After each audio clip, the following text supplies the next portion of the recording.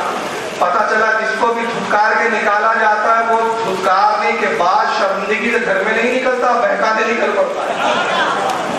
اب بہکا رہا ہے, چلا ادھر جا رہا ہے, اس کو بہکا, اس کو چلتا رہا, دور چلتا رہا. موسیٰ علیہ السلام کا زمانہ ہے, کیونکہ ابھی میں اس پر بول رہا ہوں کہ ہر سجدہ شرک نہیں ہوتا.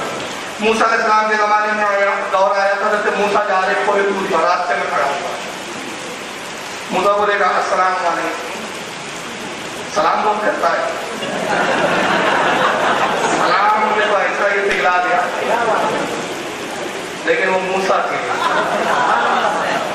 وہ محبوب نگر کے, محبوب پورا ہے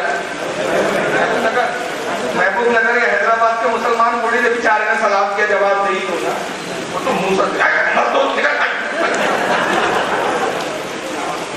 مجھ کو تجھ سے کہتا ہوں اور تجھ کو مجھ سے کہتا ہوں, اے موسیٰ دھتکاریے مت, بھگائیے مت, پھٹکاریے مت. جب سے لعنتوں کا دور ہے ہر کوئی لعنت ہی تو بھیج رہا ہے, ایک منٹ ایسا خالی نہیں کہ لعنت نہ بھیجتا ہو.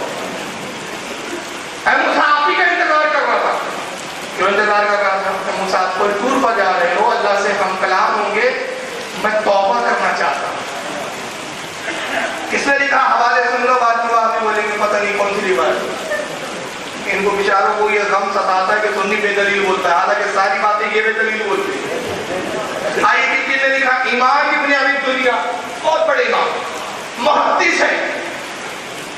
یہ تقریباً میرے خیال سے بھی ایکسیپٹ مجھے یاد نہیں آ رہا ہے, لیکن غالباً میں 300 سے 400 ہجری کے امام ابن ابی دنیا نے کتاب لکھی مقاصد الشیطان, صفحہ نمبر اس کا 65 پہ لکھا. اور امام غزالی کون نہیں جانتا, امام محمد ابن محمد غزالی رحمۃ اللہ تعالیٰ نے احیاء العلوم جلد نمبر 3 صفحہ 31 پر یہ روایت لکھی جو میں بیان کر رہا ہوں. اور امام عبد الرحمن ابن جوزی نے, جس کو دیوبندی بھی بہت مانتے, جن کو غیر مقلدین اہل حدیث بھی بہت مانتے, امام عبد الرحمن ابن جوزی نے تلبیس ابلیس صفحہ 30 پر, اور امام جلال الدین سیوطی رحمۃ اللہ علیہ نے لفظ المرجان فی احکام الجان صفحہ 330, اور ان کی بڑی مشہور قرآن کی تفسیر ہے تفسیر در منصور, اس کی جلد نمبر 1 صفحہ 51 پر اس روایت کو, اس حدیث کو بیان کیا, میں جو آپ کو سنا رہا ہوں. تو کہا کہ موسیٰ آپ کو حضور پر جا رہے ہیں, اللہ سے ہم کلام ہونے جا رہے ہیں, میں توبہ کرنا چاہتا ہوں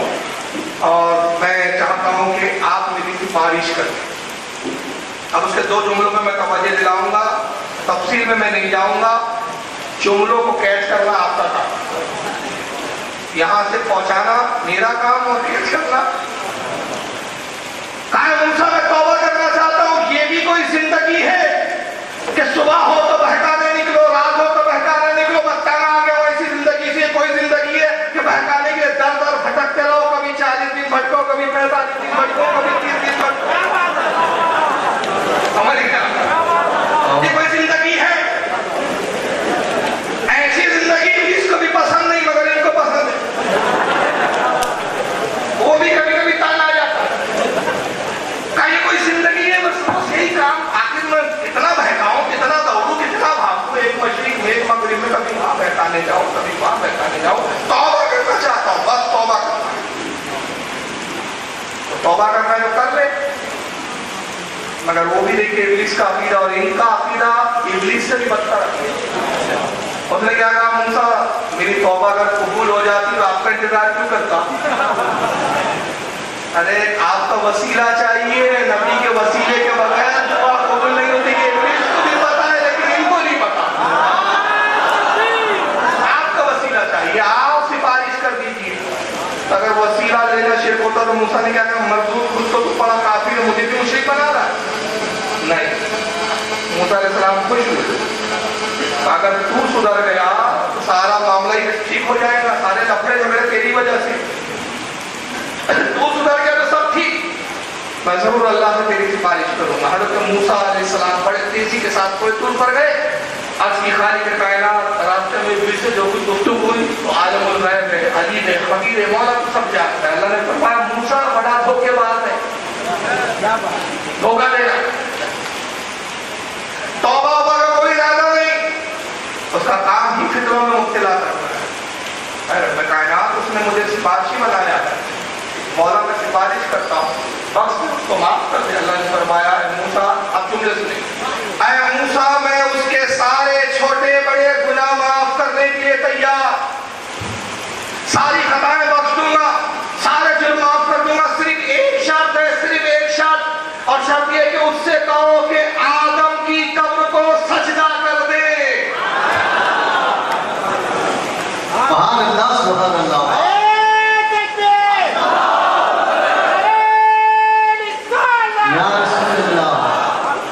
مجھے بتاؤ اگر ہر سجدہ شرک ہے تو یہ کون سی توبہ ہے کہ شرک کے بعد توبہ ہو رہی ہے؟ واہ واہ واہ. شرک سے گناہ بڑھتے ہیں کہ توبہ ہوتی ہے؟ گناہ تو اور بڑھتے ہیں نا. جاؤ موسیٰ کہو آدم کی قبر کو سجدہ کر دے. اگر آدم کی قبر کو سجدہ کر دے گا میں ساری خطاؤں کو معاف کر دوں گا. حضرت موسیٰ علیہ السلام آئے, بڑے خوش ہوئے اور کہا کہ اتنی سی بات ابلیس مان جائے. ابلیس اللہ کے لیے معاف کرنے کے لیے تیار ہے, معاف کرنا چاہتا ہے, مگر اس کی شرط یہ ہے, وہ فرماتا ہے آدم کی قبر کو سجدہ کر. تو وہ بھی بہت بڑا عقل تھا. ہاں کہ موسیٰ میں تو سمجھا تھا کہ ڈائریکٹ آپ معافی کا پروانہ لائیں گے, یہ بھی شرط کے بعد شرط. وسیلہ در وسیلہ, آپ کا وسیلہ ہی سینے میں پتھر رکھ کے لیا ہے, اب آدم کا بھی وسیلہ. اگر میں وسیلے کا قائل ہوتا تو گمراہ کیوں بنتا؟ اے موسیٰ میں آدم کی قبر کو سجدہ نہیں کروں گا, اس لیے کہ جب آدم زندہ تھے, تنہا تھے, تب میں نے آدم کو سجدہ نہ کیا. اب تو کروڑوں اربوں اولاد آدم زمین پر بکھری ہوئی ہے, تو سب کے سامنے آدم کو سجدہ کر کے کیا رسوا ہو جاتا؟ نہیں کرتا. حضرت موسیٰ علیہ السلام نے کہا مغرور خبیث, تیری فطرت نہیں عقل رہا ہے میرا. اس روایت سے کیا پتا چلا؟ ہر سجدہ شرک نہیں ہوتا. لیکن ہم پھر بار بار کہیں کہ قبر کو تعظیم کا سجدہ بھی ہماری شریعت میں نہیں ہے مگر ناجائز ہے. بندہ گناہگار ہوگا, مشرک نہیں ہوگا, لیکن اس جماعت میں سوائے شرک اور مشرک بنانے کے کچھ ہے. بات بات پہ شرک, بات بات پہ شرک. اب تو یہ ہے کہ مولانا اشرف علی تھانوی نے بہشتی زیور کتاب لکھی, بہشتی زیور میں لکھا صحرا پہننا بھی شرک ہے. تذکرۃ الاقوال لکھی مولانا اسماعیل دہلوی نے, انہوں نے کہا عید کے دن سویاں کھانا شرک ہے. اب اس سال کے رمضان میں کن کن لوگوں نے سوئی کھائی؟ سارے مشرک ایک دن.